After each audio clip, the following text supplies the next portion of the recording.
Palaban ang tawag nila kay Erica. Yes, mga mima, muling usap-usapan na naman itong si Erica dahil po sa kanyang ipinakita na talagang maraming nagtataka at nagulat dahil nga po sa kanyang ipinakita ngayon na hindi nila akalain na ganito talaga ang kulay pala ni Erica, no?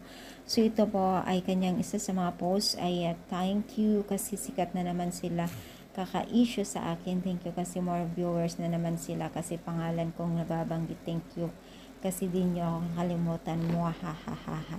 So ibig sabihin guys ay pumapatol na talaga itong si Erica at yan lamang po sa isa sa mga post niya.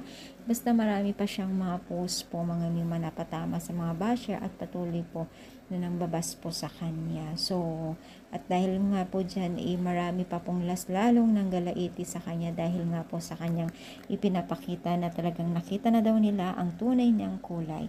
So I think is itong si Erica ay nagagawa na niya ang lahat dahil wala na sa Team Kalingap. At syempre kung ano naman yung nakikita niya siguro na hindi tinitigilan ay pinapatulan na lang niya.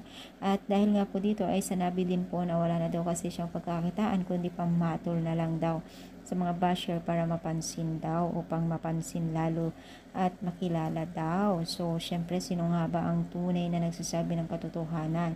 I think it pares naman po na may pagkakamali, no? Dahil syempre, may mga misunderstanding talaga na nagaganap dito sa larangan ng social media. Pero syempre para sa akin si Eric, kung ako si Erica Dedma lang at ipakita ko kung sino talaga ako, diba?